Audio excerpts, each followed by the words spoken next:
কি সুন্দর খাঁচার মধ্যে কাঠবিড়ালিগুলো খেলা করছে। কি বন্ধুরা, আমার মেজদির মেয়ের কাঠবিড়ালি বড্ড প্রিয়। ও যদি এগুলো দেখতো না খুব খুশি হতো। একজনা আমার আনন্দ দেখে দোলনাটা প্রায় ছেড়েই দিল। তো এই দোলনাটা দেখি উঠতে পারি কি না, পড়ে যেন না যায়। চলো সেট হয়ে বহুদিন পর আজকে হেঁটে হেঁটে রাস্তায় গেলাম আর মিয়োমোর থেকে নিয়ে আসলাম চিকেন পিৎজা। তো সব কিছু নিয়ে চলো ব্লগটা শুরু করি। সকলকে জানাই শুভ বিকালের শুভেচ্ছা। তো বন্ধুরা, অনেক দিন পর আজকে রাস্তায় যাচ্ছি বলতে বিকেলবেলা, সকালবেলাটা শেয়ার করি, বাজার যাই সেটাও শেয়ার করি। তো চলো আজকে কি করব। আজকে একটু রাস্তায় যাব, কিছু দরকারি কাজ আছে, তারপরে যতটা পারি শেয়ার করব। বিকেলবেলা আজকে সময় পেয়েছিলাম, তো কিছু রিলস বানিয়েছিলাম। সেই জন্য ফোনের চার্জটা বড্ড কমে গেছিলো। তো ফোনের চার্জটা দিলাম, দিয়ে বেরোতে বেরোতে লেট হয়ে গেল। ওই ঘড়ির কাঁটায় বাজে ধরো 5:45 বা 6টার দিকে। তো ভেবেছিলাম মেন রাস্তার মোড়ে কিছু প্রয়োজন ছিল, জিনিসপত্র কেনার আর কিছু কসমেটিক্সের দরকার ছিল। তো রাস্তায় যাওয়ার পথে সুন্দর এই পার্কটা পড়ে। পার্কটার নাম কি জানো বন্ধুরা? ফুলদিঘি। তো এই পার্কটায় ঢুকে আমার না স্মৃতি মনে পড়ে গেল। যদি এই ব্লগটা, আজকের এই ব্লগটা যদি আমার মা দেখে না, খুব খুশি হবে। তার কারণ এর আগের বার এই পার্কটায় আমি মাকে নিয়ে এসছিলাম। তো এখন যেহেতু দরকারে উত্তরবঙ্গে একাই থাকছি, তো চলো পার্কটা ঘুরিয়ে ঘুরিয়ে তোমাদেরকে দেখাই। এই এত সুন্দর গরম ওয়েদার, তার মধ্যে চারিদিকে সবুজে সবুজারণ্য, খুব ভাল লাগে। আর একটা কথা কি বন্ধুরা, প্রচুর কাপেলরা ছিল। তো আমি একা একা না খুব একটা ভয়েসটা নিইনি, সেই জন্য ভিডিওটা ভাবলাম করে পরে ঘরে এসে ভয়েস ওভার দেবো। তো চলো কাঠবিড়ালিদের সাথে সাক্ষাৎ করাই। এত সুন্দর কাঠবিড়ালি না, কাপেল যতই থাক এখানে সাধারণ মানুষরা নিশ্চিন্তে আসে, কোনো রকম অসুবিধা হয় না। আর ছোট ছোট বাচ্চারা না আসলে খুব খুব খুশি হবে। তো বিকেলবেলায় খুব সুন্দর হাঁটতে হাঁটতে চললাম।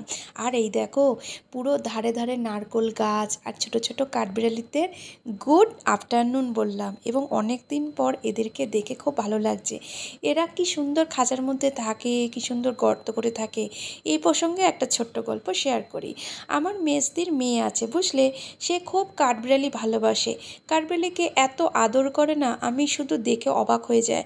আমি নিজে আজ পর্যন্ত কাঠবিড়ালির না হাতে টাচ করেছি, না মুখে, মানে জড়িয়েও পর্যন্ত স্পর্শ করিনি। অনেকের কাছে কাঠবিড়ালি অবশ্য ভাল লাগে। তো চলো কাঠবিড়ালির গল্প করতে করতে অনেকটা পার্কটা ঘোরা হয়ে গেল।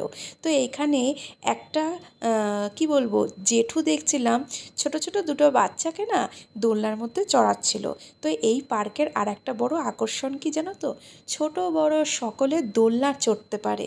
তো আমার এই রড আয়রনের দোলনার প্রতি যথেষ্ট কি বরাবরই একটা টান ছিল, এবং সেই লোভেও কিছুটা এই পার্কে চলে আসা। তো দেখছিলাম যে দোলনাটা ফাঁকা আছে নাকি। তো চলো আস্তে আস্তে হাঁটতে হাঁটতে কিছুটা প্রকৃতির সৌন্দর্যকে উপভোগ করতে করতে, এবং এই যে ছোট ছোট যে গাছগুলো খুব সুন্দরভাবে সারিবদ্ধভাবে সাজানো আছে, স্পর্শ করতে করতে চলে আসলাম। তো বন্ধুরা, তোমাদের একটা কথা বলি, সবসময় ডেলি লাইফস্টাইল ব্লগ মানেই যে ঘরের খাওয়া দাওয়া রান্না বান্না এই সমস্ত কিছু শেয়ার করব সেটা তো নয়। কিছু সময় আউটিংয়ে যদি যাও, তাহলে কিন্তু ব্লগের কোয়ালিটিটাও ভালো হয়। আমাদের প্রত্যেক দিনের ডেলি লাইফস্টাইলের মধ্যে ওটা যেমন একটা পার্ট, কিন্তু এই আউটিংও কিছু সময় দরকার। তার কারণ মানুষের এন্টারটেনমেন্ট বা বিনোদন মানুষকে নিজেকেই জোগাড় করতে হয়।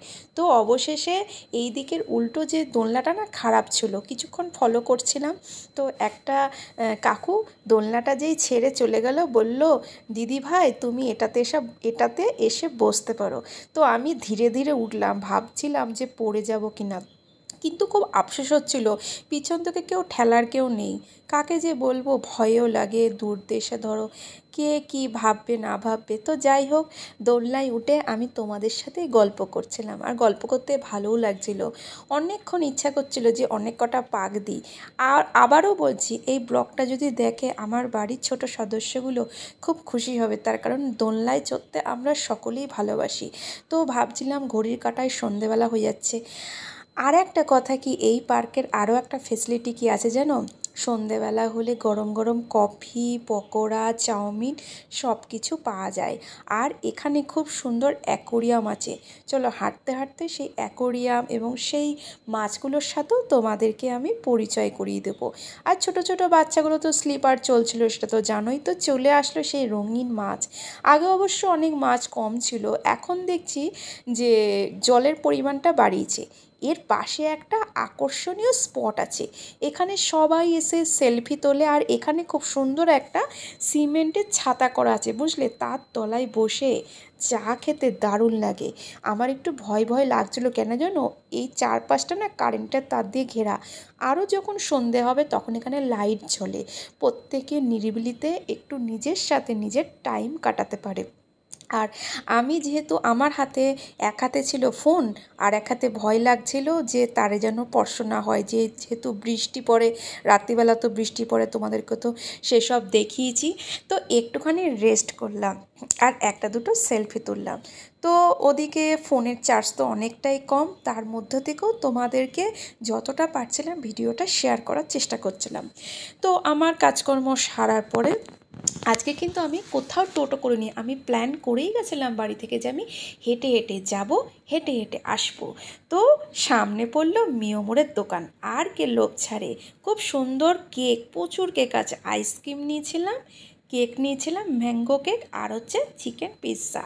রাস্তায় আস্তে আস্তে দেখো রাস্তার ভিউটা, সন্ধেবেলায় রাস্তায় হাঁটতেও খুব ভাল লাগে। তো সব কিছু করে ক্লান্ত হয়ে ঘরের দিকে ফিরলাম।